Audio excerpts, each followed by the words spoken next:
Toronto's Opera Atelier, Canada's leading Baroque opera company, makes its Penn State debut in an acclaimed production of Mozart's The Magic Flute.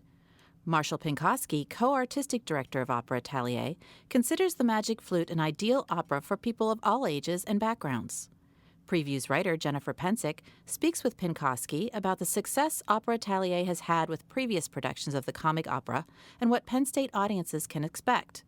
Pynkoski also talks about the decision to perform the opera in English. Now, is this the second time or the third time that you all have done the Magic Flute? We created North America's first period production of Magic Flute, and that was, some time ago. I think it was in 91, and it was an enormous risk for the company, and it was a stupendous success. But we had to be very, very cautious because we had no idea how it was going to be received because we were moving into what was perceived as standard repertoire. And so we put together a production that was very attractive, but that we had to scrimp and save every single penny. It was about a decade ago, I'm sorry I can't tell you exactly when, that we decided now we can just sort of celebrate this production. Every time we produce it, it's completely sold out. The critics love it. We thought it was time to completely redesign it and create the production we had always dreamed of. And that's when we brought in Gerard Gauchi, our favorite set designer, and all of the new sets, all the new machinery, costumes. The only thing that lasted from the original production was our spectacular dragon.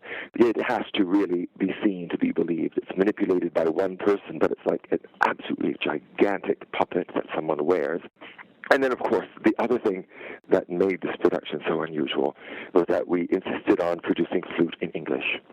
We thought for a piece that was so much meant to be a piece of populist theater, something that was going to speak to everyone, whether it was your first time at the opera, whether it was a child, or whether it was an opera aficionado. We thought it was really vital that we were speaking and singing in the language of the people who were listening. This also had an enormous impact.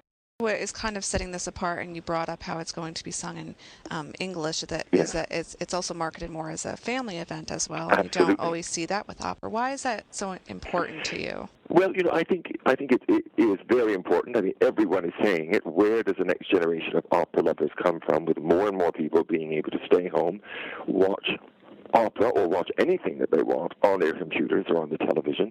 You have opera on the big screen, opera live from the Met. You have all sorts of ways to experience theater in even more comfortable surroundings, and that costs less than going to live theater. At the same time, live theater is a completely different, thrilling, exciting event. Where do we bring up the next group of people from who are going to understand that?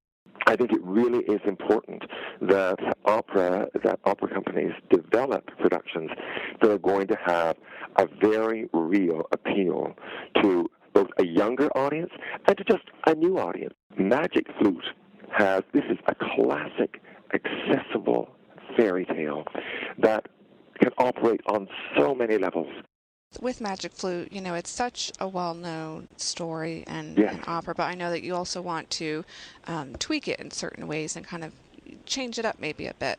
But how do you kind of balance that? How do you stay true to the story and the historical aspects of it, and keep it authentic, but still add something, a little bit different? I think it has a sense of humor about it that is very reflective of Mozart, of his sense of humor, and Schikaneder, who was, a great comedian.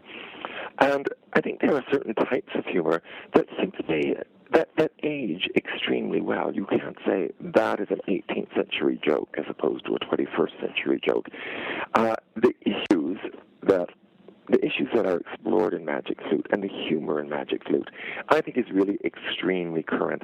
I think more than anything, we've tried to trust the libretto, trust what is there, and move ahead with it. More than anything, I think what makes it accessible isn't our having to change things so much.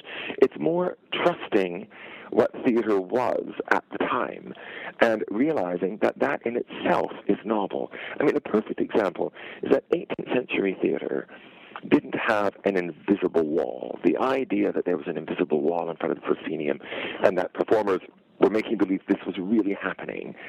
This is a very, very modern idea. In the 18th century, performers played to the audience. The audience was meant to be not voyeurs, but participants.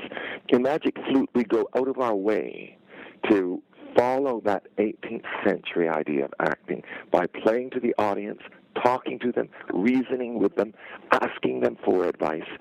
It comes across as something very modern and very unusual, but in reality, we're really exploring what 18th century theater was about.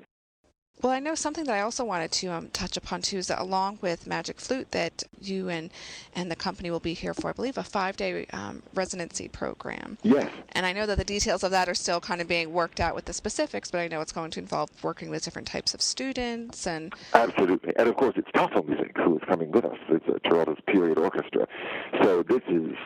So there'll be a very, very important part of that as well. So it's very, very exciting. It means that we're going to be able to be working with students, master classes, workshops with students on, well, as many levels as we can fit in. This is something that all of us enjoy tremendously, having a chance to interact with young people and encourage them to look at theater and what they think opera is, what they think ballet is, what they think acting is, and look at it in a different way. Tickets are on sale for Opera Atelier's The Magic Flute, with live music performed by Toffel Music Baroque Orchestra, April 18, 2013, at Eisenhower Auditorium. Order online at www.cpa.psu.edu or by phone at 1-800-ARTS-TIX.